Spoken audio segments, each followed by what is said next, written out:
Have you been wanting to declutter your digital photo library, but the minute you enter your photo app, you're like, I'll deal with this later. It's just too overwhelming to deal with the pile of chaos of digital photos. And before you know it, months and years have gone by, and you have thousands of photos sitting on your phone in your camera roll. You haven't done anything with them. When you do come back to it, you can't remember where you left off, and you just start all over again. What a huge time waster that is. I hear you, my friend. I've been there. Stick around because I've got some game-changing strategies that I'm going to share with you. And the best part is they are simple and easy, so let's get started. Are you ready to dive in? Hi, my friends. I'm Sherry Borsheim, and welcome to the Simply Productive channel where I help you calm the chaos and organize your business and your life so that you have more time freedom. Here's my 4 easy ideas to getting started with your digital photo organizing.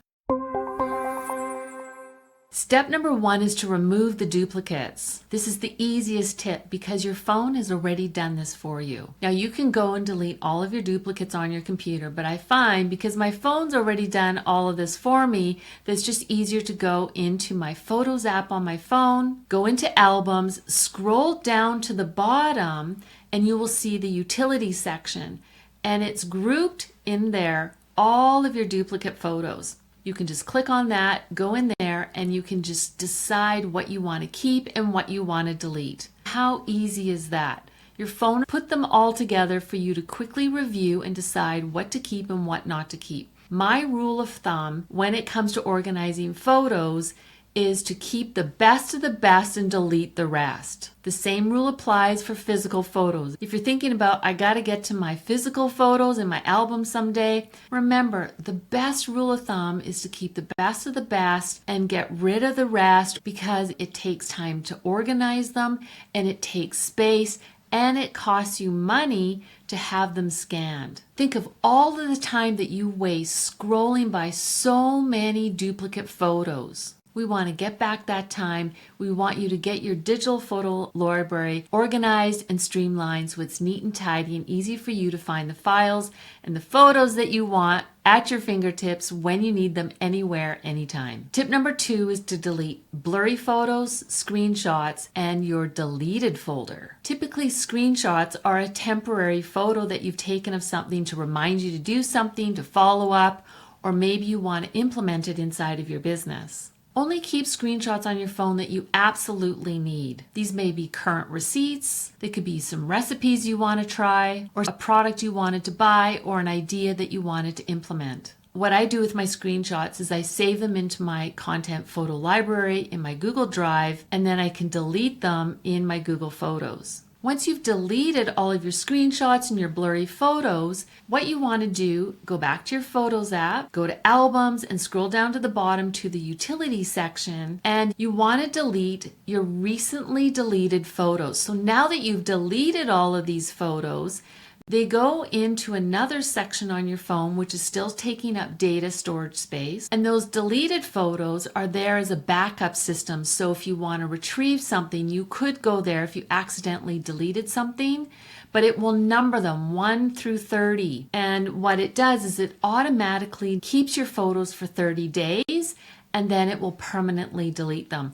But if you're tight and short on storage space on your smart device, you can go in and delete all of those photos permanently. They're gone. Poof. Step number 3 is to create essential albums. Now, most people start with creating albums first, but I don't, because why would I want to go and create albums and move all my blurry and deleted photos and all those non-essentials when my phone app is already going to categorize those all for me? So I just saved you a whole bunch of time. I do find it easier to organize my photos into albums on my computer, but I do have a few essential photos that I do keep on my phone, and I would organize my photos into those albums on my phone, sync everything else, and then go to my computer and create the albums that I want in my cloud storage system. As I mentioned, I don't keep too many albums on my phone because I use Google Photos. I also have the Google Photos app installed on my phone. So once I sync all of my camera roll through Google Photos, I can go to my computer and access my photos from there, but I can also on my phone access all of my photos through the Google Photos app.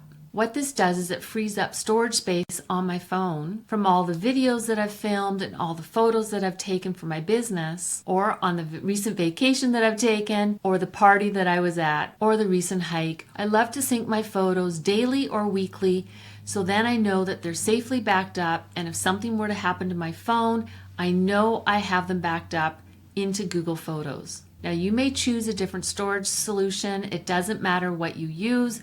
Pick your solution, make it a daily or a weekly habit to make sure that your photos are backed up. Another tip I want to share with you is I don't have a lot of albums inside of Google Photos. I have albums more for personal trips I've taken, family, history, photos that I may have. I do have some albums in my Google Photos for my client projects, but everything that I want to use in my business, whether it's videos or for my content library or B-roll, I take them out of Google Photos and I save them to my Google Drive. Now, why do I do that?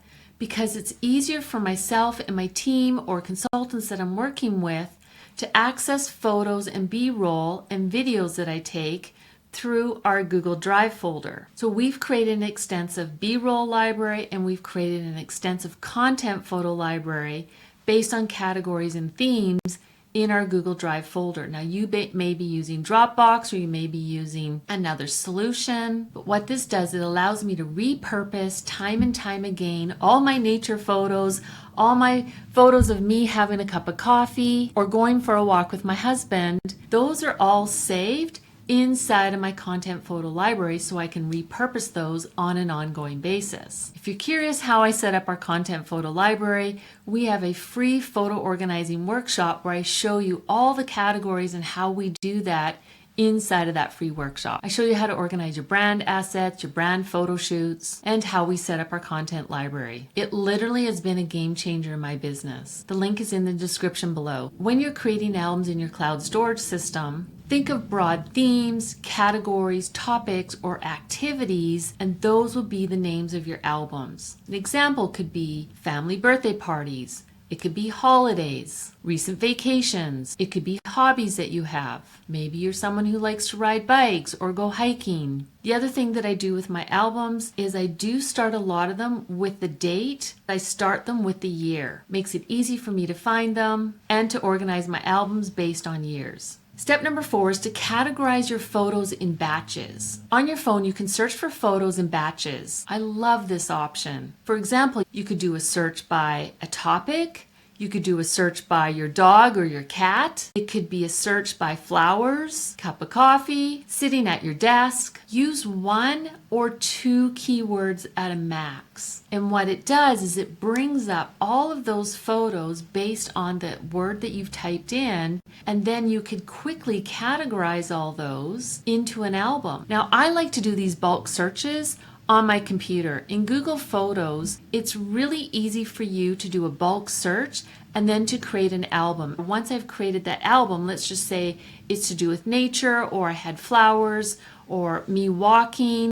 I create albums based on those topics or themes, and then I can do a quick save of that entire album onto my Google Drive. Now, if you use iCloud and you're creating albums on your phone, it will sync up the albums that you've created. If you're on your phone and you're creating them on the native app and you sync to Google Photos, you will want to create your albums that you want to sync from your computer. So think about, how do you want to access your photos? That's the number one question I always ask when I'm working with someone to help them organize your photos, is how do you want to retrieve them? Based on how you want to retrieve them will determine the names of your albums. So have fun categorizing your photos on these big batches. It's going to save you a lot of time, and you'll see all the photos that you have for years and years on that particular topic. It's kind of fun to scroll and go through them. When you're sitting in front of the TV, you can organize the current day's photos, and then you can organize the last week's photos. And before you know it, you've organized the entire year. Little by little, you organize your photos on your phone, and then you organize them on your computer. And by doing it this way, it's not overwhelming. And then you can enjoy them in your newly created albums or on your Google Drive in your content library. Now that you know what to do, it's time to apply. Watch the next video where I show you how to declutter your photos for your brand on your computer desktop. I'll see you there.